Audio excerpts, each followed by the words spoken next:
My name's Bob Steffen. I'm the Director of Ignatian Formation and Adult Spirituality at Loyola High School in Los Angeles, and I'll facilitate our conversation today. And so we have today three different parish ministries represented, or ministries connected with parishes, to talk to us today. The goal is to get some ideas, so we learn from one another, and also that perhaps if you're in a parish or ministry where you'd like to do some of these similar things, you might get some inspiration on how best to open your doors. So our presenters today, I'll let each of them just say just maybe a minute on who they are, and they represent three different ministries. We'll start and we'll move in order through our questions and topics with the Guadalupe Homeless Project, then the Gubbio Project, and then Urban Sanctuary. So we have one each from the first two, and then a team from the second. So maybe Cynthia, if you wouldn't mind just saying a little bit about who you are. Thank you. So yeah, I was just saying that I was grateful to be part of this and to be here with you all this morning. My name is Cynthia Sanchez, and I'm the Executive Director of Proyecto Pastoral, and we're a community building organization in Boyle Heights. We grew out of the social justice work of Dolores Mission Church over 34 years ago. And our mission is to develop grassroots projects in education, leadership, and service with the residents of Boyle Heights, and in partnership with Dolores Mission and others. Thank you, Cynthia. I'm glad you could be with us today. Next, we have Shannon from the Gubbio Project. Hi, everyone. I'm Shannon. Thank you for including me in this. I'm delighted to be here. I'm the ED of the Gubbio Project in San Francisco, and yeah, I'm delighted. I know we're going to talk about what our projects are. I'll give you very briefly that the Gubbio Project's mission is to be in community with and to provide compassionate respite and sanctuary for folks to rest during the day, to take part in what we call sacred sleep. And we work in partnerships with two communities, an Episcopal community and a Catholic community. And we're deeply rooted in the values of both of those two particular traditions. So delighted to be here. Excellent. Thank you, Shannon. And then our third group is representing the Urban Sanctuary at Blessed Sacrament Church in Hollywood. We have three people there. That'll be, let them say a little bit about themselves, but it'll be, we'll go to Yolanda, then to Yolanda, then Nathan, and then Frank. So Yolanda? So I'm Yolanda Brown, and I'm the Parish Life Director of Blessed Sacrament, responsible for pastoral and administration there on the campus. Excellent. Thank you, Yolanda. Nathan? Hi, everybody. I'm Nathan Sheets. I'm the Executive Director at the Center at Blessed Sacrament. We're a service provider on the campus that is now a 501c3 that has multiple programs, but grew out of a ministry of Blessed Sacrament's ministries. Thank you. Excellent. Thanks, Nathan. And Frank? Frank Buckley. I'm a Jesuit priest, clinical psychologist, and clinical director at the center. And as people were talking, the one thing I realized, I've been involved in all three of these places. The Guadalupe Project and the novitiate, we would go there once a week or once a month and help with the meals. And then Gubbio Project, I used to be at St. Agnes in the Haight, and then Urban Sanctuary. So I'm really excited to be in on this conversation. Thanks. Thank you, Frank. And I think what your comments already point to a little bit is how much there is an overlap of these different ministries. I'll just give a little framing and then we'll move into the different topics. But part of the excitement for me in thinking about the different ministries that we have represented today is that there are great similarities in, I think, the desires of what each one is trying to do, and yet they're expressed in different ways, right, as we'll hear more about as we go on. I hope through that sharing, we feel that sense of bond and the recognition that we don't all have to do the same thing, right? That in being of service, we can do things in different ways. That's one part I want to frame things with. Second, that what I love about this is we have some different historical examples here. So that we have the Guadalupe Homeless Project beginning in the 1980s, way back in the 1980s, and being continuous since then. We'll say more about that. The Gubbio Project from 2004, and then the Urban Sanctuary just a little bit over a year old. So the other great thing about what you'll hear today is various different historical examples of how ministries have worked over time, and that'll be part of our discussion as well. So in terms of the topics that we're going to talk about today and we're going to do 3 different topics, and it'll be, first we'll just say a little bit about what the projects are, and then we'll talk about how each one got started and get a little bit on that discernment. What's the process involved in doing something like this? And then the third will be, how do you continue to discern? What helps you know the best ways to keep opening the doors? Because it is, of course, always an ongoing process. And we'll go in the order that we began, and this is in matching how long the different organizations have begun. So with each topic, we'll start with the Guadalupe Homeless Project, then we'll go to Gubbio, and then the Urban Sanctuary in terms of the structure. So the first part is just to say a little bit about, well, what is this ministry? What does it do? People might be familiar with one, all of them, but for all of us, it's helpful just to kind of share together and get a sense of which and what each of these ministries does. So we'll start first with Cynthia and the Guadalupe Homeless Project. So the Guadalupe Homeless Project is a homeless shelter. But more than a shelter, it's a home for 70 residents, almost half of whom are seniors over the age of 65. The shelter, and I'll talk more about this later, but the shelter started as part of the sanctuary movement in the mid-'80s. And to this day, we have 28 or so men who sleep in this church that you see here. The altar is a movable altar. It gets pushed to the side at night, and the cots go up on the altar.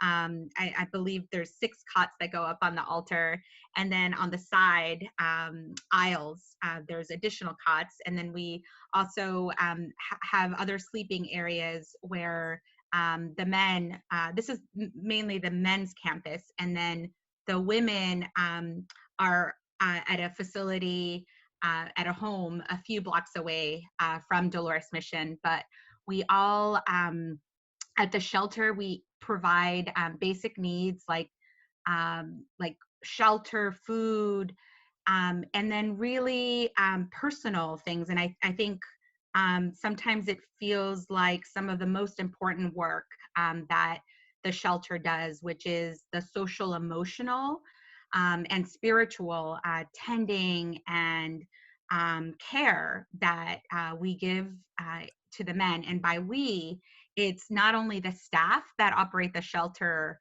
but the Jesuits at the church, and even more importantly, I feel in many ways, the parishioners. So similar to how the parishioners have opened their most sacred space to house the men at the shelter, they embrace the residents, embrace the residents of the shelter through the preparation of meals. Most of the meals, certainly before COVID, were prepared by residents themselves, who often would pair up with another family to purchase the food and to prepare the meal for the men and now women at the shelter. And I think similar to the social emotional supports, the sense of belonging by the community that embraces the residents is, again, one of the most important things and the most important outcomes that the men experience, in addition to helping the men and women connect to jobs and hopefully, our goal is to help them transition into permanent housing and just general independence. And then our vision is really that they transition into housing and that remain part of our community and come back in many cases to volunteer, and or ideally that they then continue to reside in our community and be part of the extended community. Thank you, Cynthia. Yes, I love that example of the idea of the building of community, not only when you're part of being in the shelter, but continuing on in the wider, absolutely the wider way that the whole community of your parish and neighborhood embraces this. Moving next, we'll go to Shannon and talk a little bit about the Gubbio Project. Great. Okay. So as I mentioned, our mission is to be in community with unhoused people and to offer sanctuary and compassionate respite. And what that looks like specifically day to day is a partnership with two faith communities. This one that you're seeing here, which is St. Boniface Church in the Tenderloin. That was our first site in 2004, as well as a second site in the Mission neighborhood of San Francisco called St. John's the Evangelist. Mm-hmm. So in partnership with these two churches, we open the doors of the sanctuary during the day from 6 a.m. to 2 p.m. every day, with the exception of right now because of COVID. And we welcome in approximately 325 folks between the two sites daily to take part in what we call sacred sleep. So if you were to walk into either one of those spaces during those hours, as some of you have, you would hear a lot of snoring, and it would be quite quiet. It's really kind of a remarkable experience to walk in and to witness so many people. There you go. That's a shot from the choir loft in St. Boniface. That's much brighter than it normally is. It's normally very sort of dark and calm, and there's incense going. So the sacred sleep is the core of what we do, but we also are able to do some other things. We have spiritual support. We have chaplains that work with us. We have a big, robust volunteer body that assist our guests. We're able to give out supplies.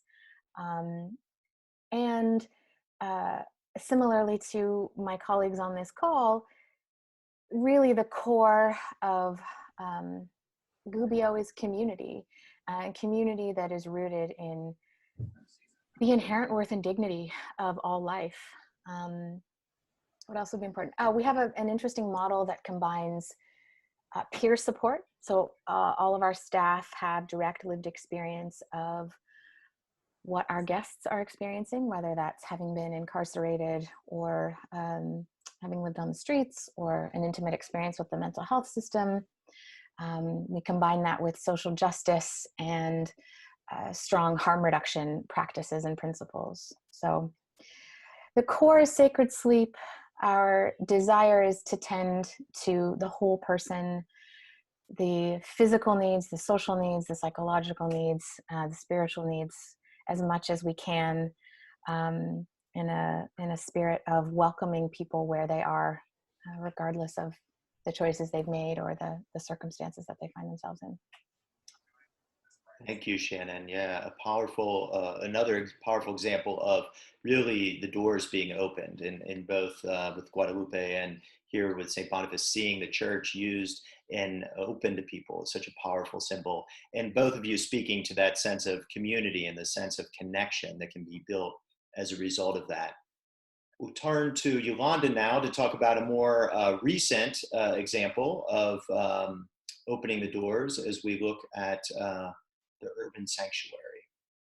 Gee, Shannon, I wish I could have retained your image of St. Boniface, because it almost reminded me of what we look like now, even though we're just a year old, inside of Blessed Sacrament, and how there's such a need in the community. And community building was certainly underscored the motivation, and it enabled us to help convert hearts among the parishioners. who obviously were very concerned and had some fears until we did preach at masses, the Jesuits and lay partners, and showing our hearts that already the unhoused were among us, worshiping with us, serving at liturgies, but they needed more care. So our urban sanctuary, Blessed Sacrament, is a safe contemplative space. It's inside the nave there, where the unhoused can actually, and I love the term sacred sleep, they relax, they reflect, and they restore during the weekdays from 7 a.m. to the noon mass. And we combine it with nutritious breakfast snacks, small wellness groups, including mental health, which some of them, the leaders come from the center, as well as other mental health departments, scripture studies and dialoguing. And actually the guests helped us identify those groups that are useful to them. The staff design was really critical for us. We had two co-supervisors, one that pays attention to the intake and reception of the guests, that they feel really welcome, and then one that actually supervises operations. One of our initial co-supervisors was a Jesuit, Father Tim Myers from the center. And now our pastoral team, they rotate daily just for presence and support. Safety is also important. So our security guards are referred to as hospitality ministers. We learned that from Gubbio, and that they have to have a certain charism in case there's a bad hair day and they de-escalate. I also learned that from Dolores Mission when I had the privilege of serving there and working with the Guadalupe Homeless Project. The importance of team just really being very charismatic.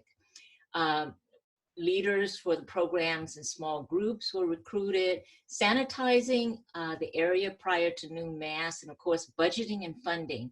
Volunteers come from mainly the parishioners and from the community. The timing to open the doors, as Pope Francis has instructed us, encouraged us, was during Lent. So, because that really does help to welcome the whole community, especially those who want to come in and reflect and restore. And so quite naturally, just before COVID-19, we were celebrating our first anniversary, and then due to health officials in the Archdiocese, we had to close our church doors.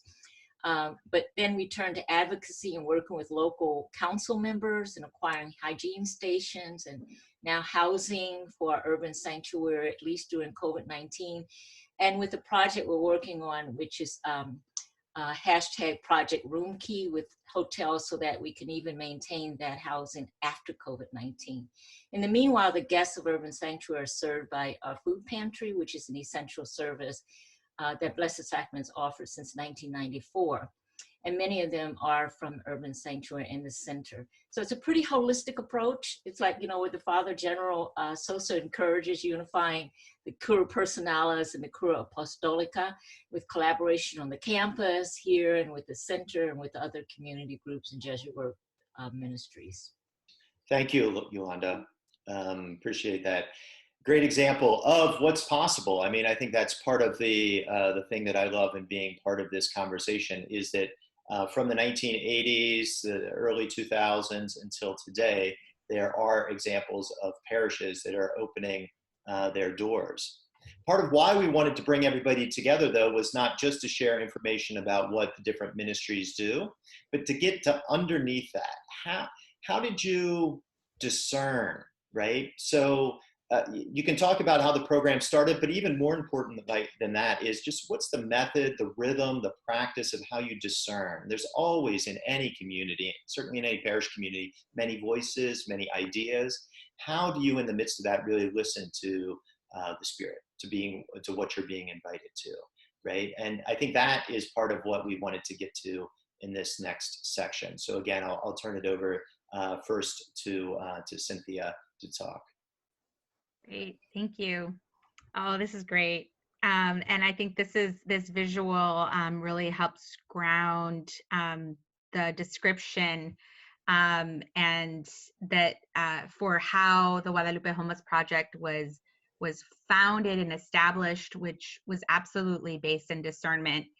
And so in the mid 80s, there was a lot of civil unrest in Central America, and there were many refugees, very, very much how we find ourselves now, who were escaping horrific civil unrest in their countries and were immigrating in large numbers. And at the time, Father Greg and the other Jesuits who were at Dolores Mission really used the base communities, the Christian-based community model, to, in their faith communities, use a discernment process that followed this cycle of seeing what's happening, observing, and in these small faith communities sharing the experiences that people were having and what they were seeing, and then reflecting on the gospel of the week, and then in these faith communities sharing how they were being called to put their faith into action. And so it was this discernment process of seeing, reflecting, and acting in faith communities that inspired this idea for opening their most sacred space to house the refugees, and to house and to be in solidarity with others who were in great need, and show their solidarity by welcoming. And it's hard to imagine now because it's so not our reality 30 years later, but I do, I have, in Father Greg's, the G Dog and the Homeboys book, Father Greg talks about how there were definitely parishioners who were very disturbed about the idea of their, sacred space smelling like feet, I think was the story, and, on Mass on Sunday. And, Father Greg and the other parishioners, really changed the framing around that, and really helped and together helped residents realize that it was smells of sacredness and smells of God's presence, and really to this day, like I said, it's so hard to believe that people weren't completely accepting, because that's so not our reality right now. When you hear in other communities about not NIMBYism, it's just such a different experience in our community, where not only are they, are people proud. Father Ted talks about how the scuff marks in the church are like a badge of their love of God and God's love for them. This is a picture of the residents eating at the school cafeteria. But so it very much the values of solidarity and of the dignity of all life are values that grounded the discernment process both at the beginning and continues in sustaining the shelter. Excellent. Thank you, Cynthia. It's a powerful example of how much the early discernment still continues and lives on today, right? And in many parallels, I think, probably to the experience of Gubbio. Shannon, I'll turn it over to you now. Yeah, so I share all that I share with the caveat that this has been handed down to me in Gubbio lore. So through this beautiful lineage that I am now a part of. So here on the screen, you probably know who this is. This is Father Louis Vitali, the Franciscan father who started the Gubbio Project, who is credited with starting the Gubbio Project. And so what I can say about the discernment was it very much grew out of relationship. So Louis was a big social justice activist, and I want to say he was arrested over like 400 times or something for different protests, like just fearless and committed and really grounded in these values that we all share, that the reverence for creation, the holy is in you and I, and the quote unquote least of these. So before 2004, he was assigned to the parish, to St. Boniface in the Tenderloin. And the story, as I have been told, is he would go out in the early mornings before opening up the gate. And if you've spent any time in the Tenderloin, at the best of times, there are a lot of people on the streets, a lot of tents. And now it's off the charts. It's quite a crisis.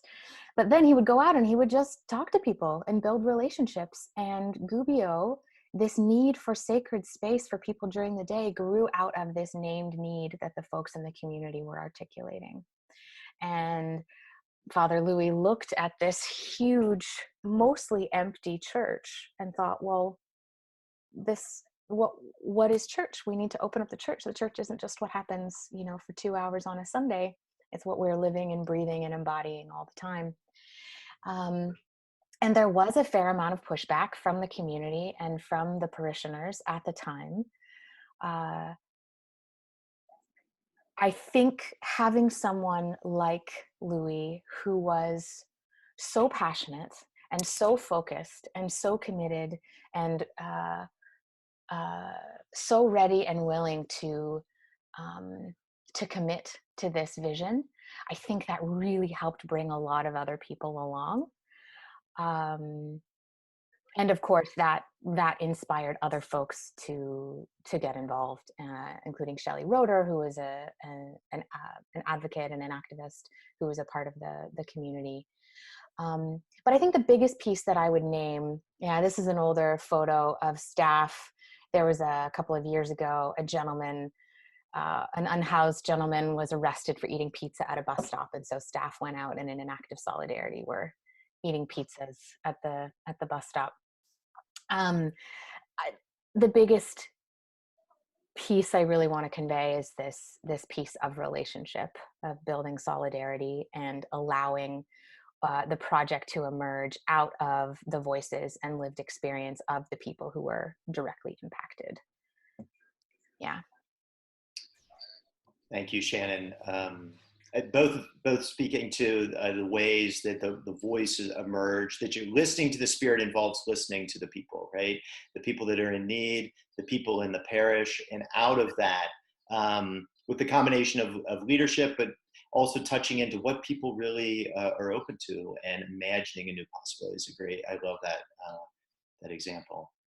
We'll turn now to the urban sanctuary, where we have an example of the discernment really is very fresh, right? This whole process of listening to the different groups is something that's just been happening in the last couple of years. And I'll turn it over to Nathan to say a little bit about what that process has been like.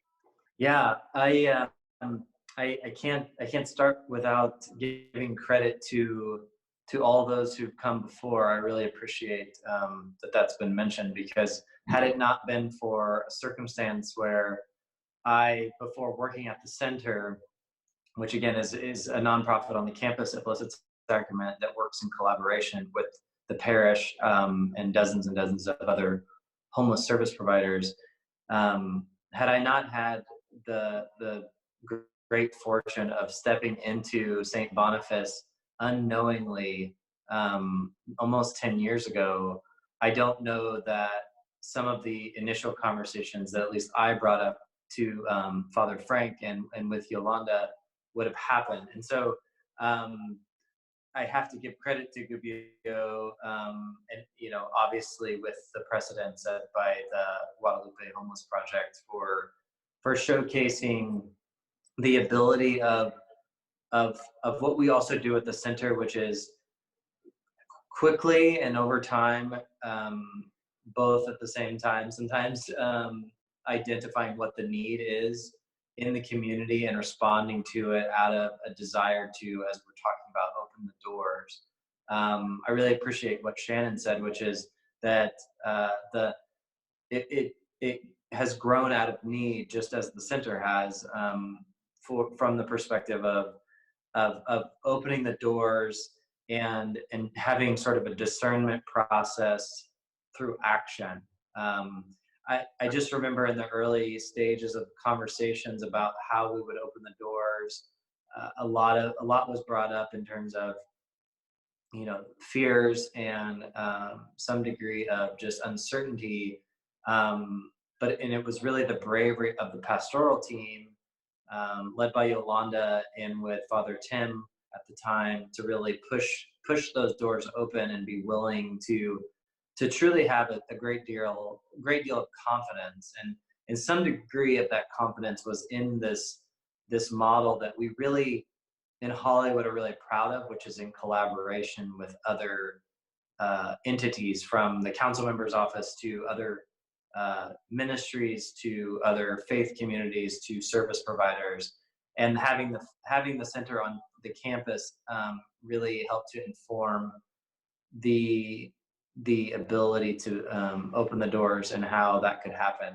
I really appreciate that Frank decided to use a picture of me at my wedding in the church at Blessed Sacrament with my wife Rebecca, and so the lines of connection between the center and my life and Frank and the church are all very connected. And I think it's all around that idea of connection that's been brought up a couple times, that really resonates in trying to figure out new ways to connect with the immediate community, and paired with the idea of opening the doors and just tackling some of the uncertainties of what might happen by opening doors and who might walk through them, was really inspired by just deciding that we were going to do it.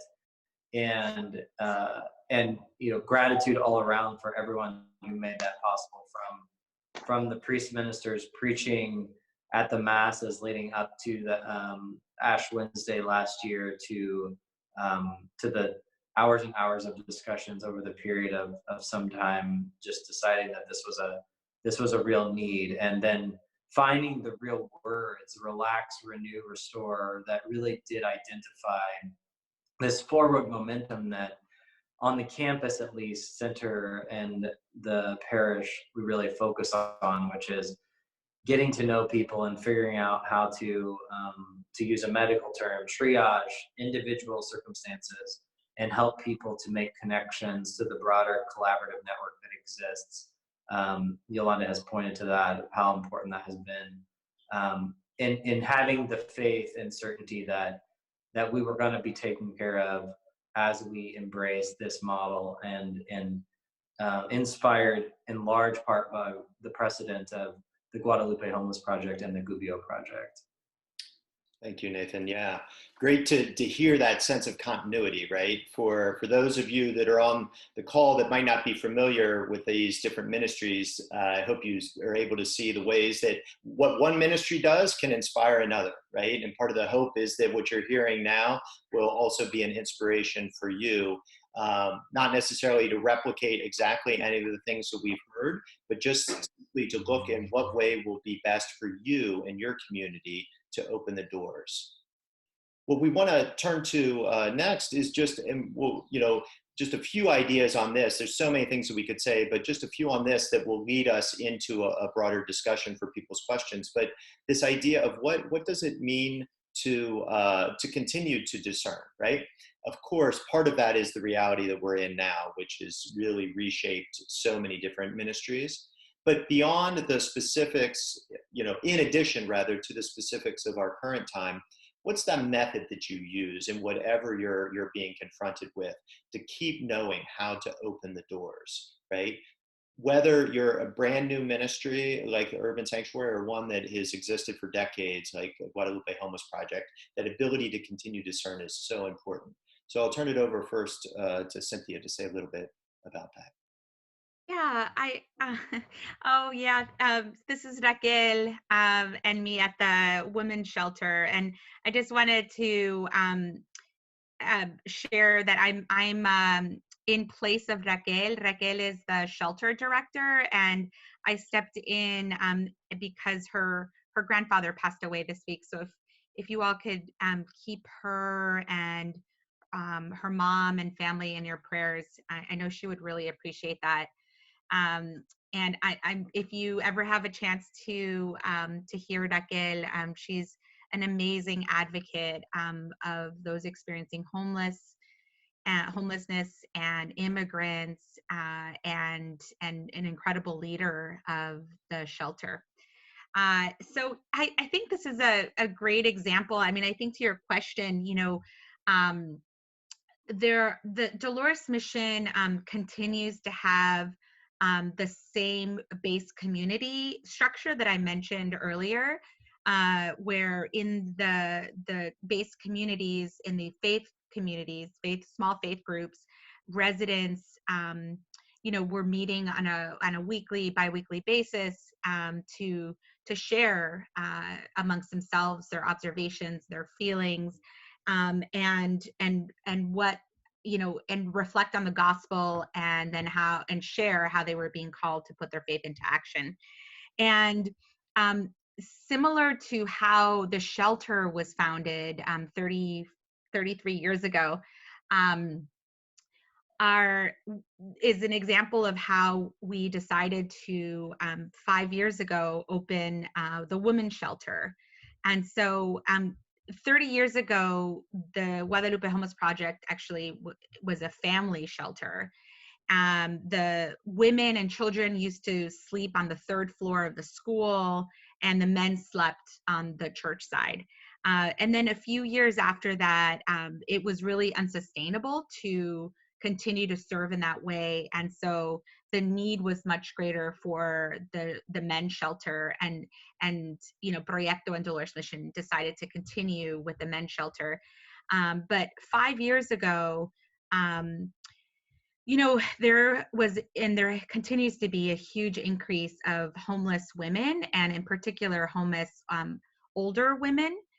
And the county supervisor at their time approached us because there were 100 women under a big Virgen de Guadalupe mural not very far from us, who preferred to sleep under this big mural because it's where they felt safe. And so in partnership with the supervisor's office, and in partnership with residents, I mean, very similar to the men, when we started, we approached the residents in the community, and the base communities, and the residents at the shelter, and the staff, to discern how we were being called to respond to this need. And in that process, there was a resounding support for expanding the shelter to serve senior women over 65. And so with funding from the county supervisor and other funding partners, we opened the shelter 5 years ago.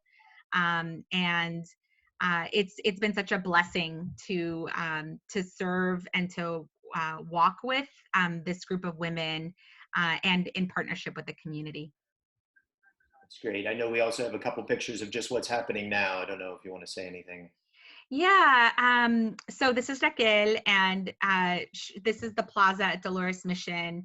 And, very early on, so like late March, we decided that in order to keep the staff safe, the residents safe, I mentioned that almost over half of the residents are seniors over 65.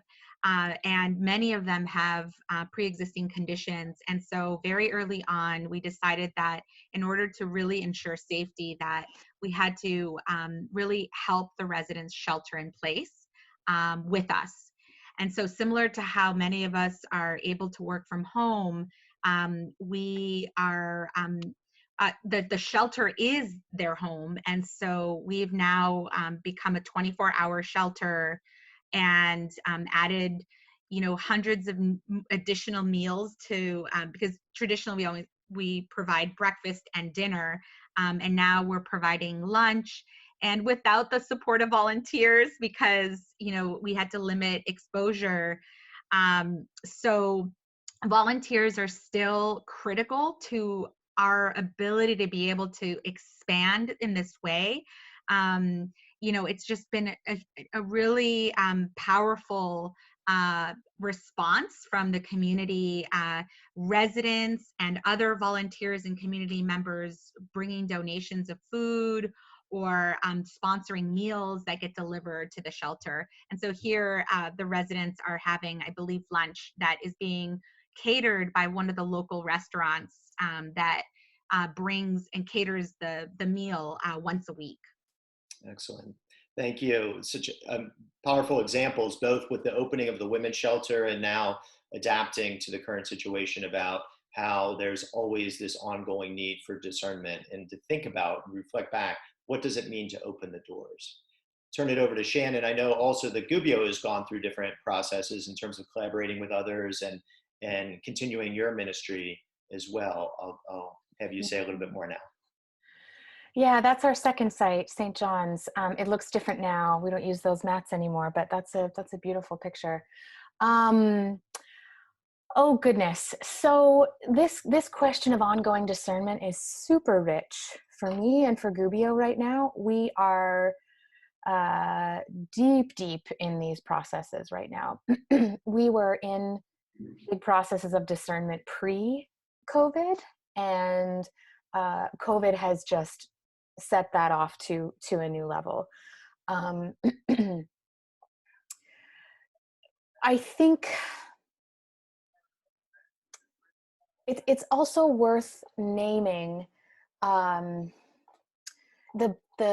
graces and the challenges, to use some of your words from an earlier call, Bob, of challenges of how to stay connected and grounded in the root, the fundament of your mission, like while also evolving and adapting to the emerging needs.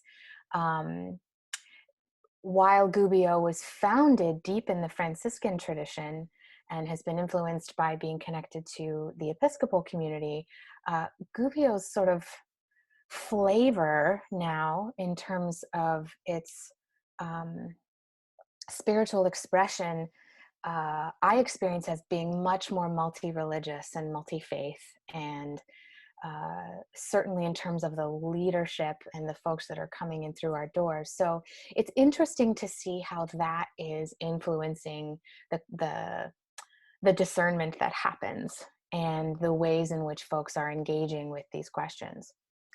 What does feel core, that's an image from the boiler in St. Boniface was broken, and we had about 2.5, almost 3 months without heat in St. Boniface Church in the coldest, wettest months in San Francisco. And we were really struggling to get heat back as tenants of the church. And it turned out to be a diocese level thing. It ended up getting fixed, but it was quite a process. So the Chronicle came in and did an article helping to get a little coverage and financial support. The core piece about discernment that I am experiencing, again, comes back to what I mentioned before, which is relationship. Staying connected to one another, staying connected to our mission, continuing to reflect on how we can be faithful to the mission and perhaps less attached to the form. And that is really live for us during COVID. And continuing to discern how Gubbio can be in wise relationship with its partners.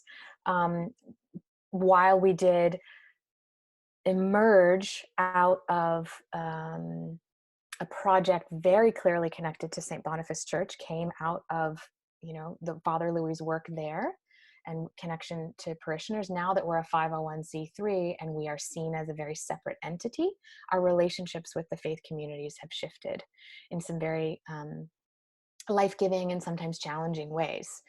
there's a different level of ownership and buy-in. So Gubbio is in discernment, not just about Gubbio's future, but how we can be in wise relationship and collaboration with our church partners, and what that looks like. And to say very quickly, I know I've said a lot. This is very live for me, so I could talk about it a lot.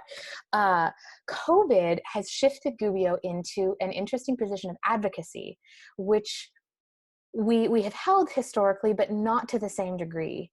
Obviously, we support changing circumstances and advocating for justice, but it hasn't been as much of a focus in as explicit a way as it is right now. So one of the things that's really big in San Francisco, I know it's happening in LA as well, is trying to get folks into hotels.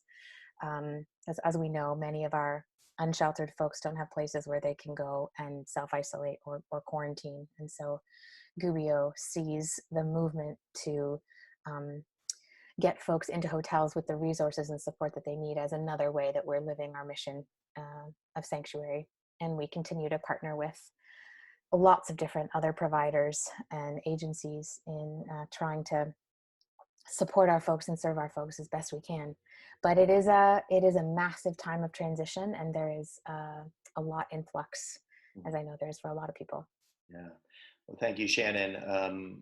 Absolutely, such a reality now that we're confronted with how much change, and I think both of you are speaking to how much it calls us to look at what are the founding principles, like this idea of sanctuary, these ideas of community. What does it mean to be able to listen to and to serve the people? And that both ministries that we heard from have made adjustments and additions to most fully live who you imagine yourself to be. And what a great example in both of that.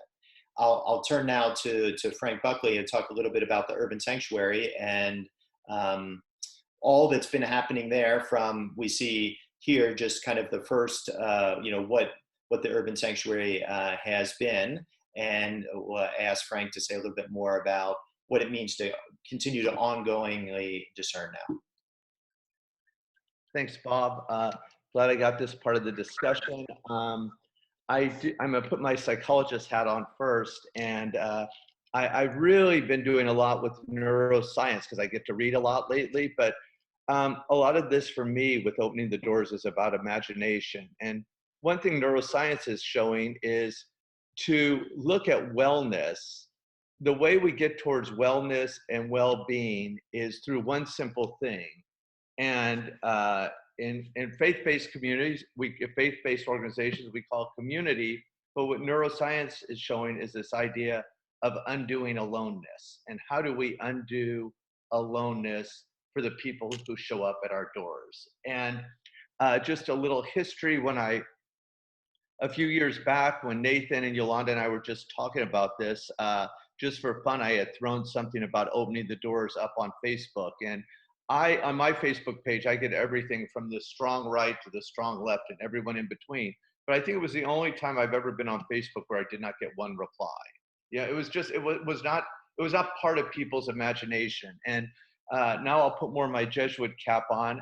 People who've been going to the masses where I preside or speak, the place I found so much consolation is we're in Hollywood with that movie Apollo 13, where the head of NASA turns to Gene Kranz and says, this could be the worst disaster in the history of NASA. And Gene Kranz turns to him and says, with all due respect, sir, this could be our finest hour. And when Bob and Annie put this together, I do believe if I put opening the doors on my Facebook page now, I'd get a lot more response. I do think this idea of reimagining the church, a church that was failing in so many ways. This 80-year-old Pope has tried every way he could to invite us to open the doors to reimagine as a field hospital for the wounded. But people are very resistant to change. And if we can't open the doors, I think what Pope Francis has really helped us imagine is it's just a poverty of our imagination. I mean, I'm an idea guy and I could have written another dissertation on this, but during Holy Week, Nathan and Yolanda got together and said, let's just try it for Holy Week. And it was really that simple. And not that you don't hit obstacles. And I think another thing from psychology I learned as a much younger intern is like the job of the therapist is to remove obstacles. The job of the minister is to remove obstacles so people can thrive. So once you open the imagination to this idea of opening the doors, kind of all kind of things can happen. And I think this COVID-19 is like the great opportunity to, as people talk about the keys and the motels and all, what happens, what's the new normal? And I hope we never go back to the old normal, to reimagine at our churches what it looks like to open the doors. And I just would end with, as a Jesuit,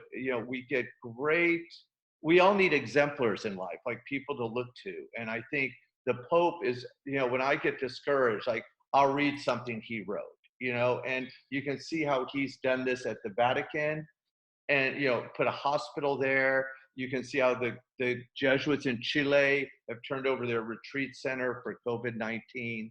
And this idea of kind of reimagining, and like for us, where it's happened has been like as the urban sanctuary is closed, when the shelves at Trader Joe's were empty, the food pantry was open on Saturday morning with a line all the way down an empty Sunset Boulevard, which no one could have imagined. So as we move forward, when Bob and Annie said, let's do this about opening the doors, I think the time is now. And I think if we can get out of our old headset and reimagine a church that really does have what Father General says, a preferential option for the poor, all kind of amazing things are possible. Thanks.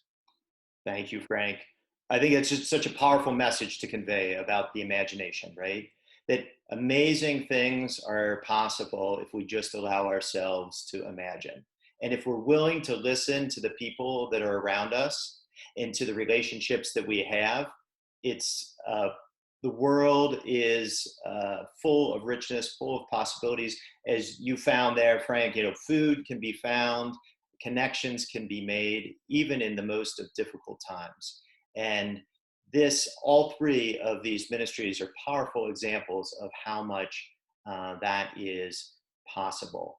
I'm going to try and show, there was a little video clip that Frank had sent me as well of Yolanda and him on the streets right there at showing us what is possible when the doors are open. We'll see if it'll play. And just as one of the main tenets of Ignatian spirituality is contemplatives in action with the accent on contemplation, the urban sanctuary was going full throttle when COVID-19 hit. It was a very difficult decision for this Jesuit parish because of the safety for the unhoused and the parishioners and our caregivers we had to close the doors. But just as the doors were closing, I've never been so proud of this Jesuit parish when Yolanda Brown said we will not close the food pantry, but we will reimagine it and open it in a way that is not social distancing, but physical distancing and social connection. And on this parish, social connection is connecting to God, to ourselves, and the world. And as you see, Yolanda's pointing out, this is a way we care for the earth, we care for the world by helping those most on the periphery. So opening the doors has kept us flexible. Yolanda, it's like a moving chess game. As one door closes, another opens. In the true spirit of collaboration, we brought our campus together so that it builds community. Community is everything. Well, an excellent example of some of the key reminders, right? That when we're faced with challenges, even in this time, the challenge of being physically distant, it doesn't mean that we can't stay socially connected. This call being a wonderful example of the ability to reach out across the country and learn from one another, and hopefully in some ways be inspired to think about what could happen, whether it's something new at your parish or a deepening and a continuation of what is already happening. Also, that part of the idea here is to share ideas, to build relationships, to continue the possibilities. Please feel free to share this information out. We encourage you to with anybody else in your parish or other communities you might know about.